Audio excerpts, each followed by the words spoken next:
Hello சகோதர சகோதரிகளே, இந்த வீடியோ நல்லா பாருங்க.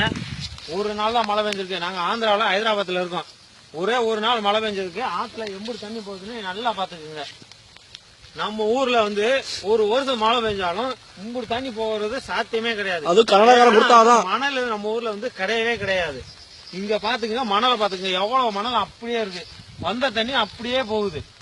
இந்த தண்ணிய வந்து அப்படியே அந்த பக்கம் சேமிச்சு வச்சிருக்காங்க டேம் கட்டி. 15 கிலோமீட்டருக்கு ஒரு டேம் வந்து இருக்கு. கண்டிப்பான முறையில் நம்ம ஊர்ல வந்து 15 வருஷம் 150 வருஷத்துக்கு முன்னாடி கட்டின ஒரே ஒரு டேம் தான் இருக்கு. அது காமராசர் காலத்துல கட்டினது. இப்போ ஒரு டேம் இல்ல, ஒண்ணும் இல்ல. இத்தனை வந்து ஊட்டியில வந்து ஒரு டேம் கட்டினா கர்நாடகாரு நம்ம கிட்ட கையேந்தி நிக்கணும். இதை வந்து எந்த அரசியல்வாதியும் பண்ண மாட்டாங்க. தற்போதைய எடப்பாடி பழனிசாமி முதலமைச்சர் நல்லவர் தான். அவர் தலைமையில வந்து ஊட்டியில ஒரு டேம் கட்டினா கண்டிப்பான முறைக்கு தமிழ்நாடு வந்து எங்கேயோ போயிடும். செழிப்பான ஒரு தஞ்சாவூர் மாவட்டம் கும்பகோணத்து வரைக்கும் வந்து தண்ணி வந்து நாம கொடுக்கலாம். கர்நாடகா எதுக்கு நாம தண்ணி கேட்கணும்? கண்டிப்பான முறைக்கு வாட்ஸ்அப்ல பயிருங்க எல்லாரும். நன்றி, வணக்கம்.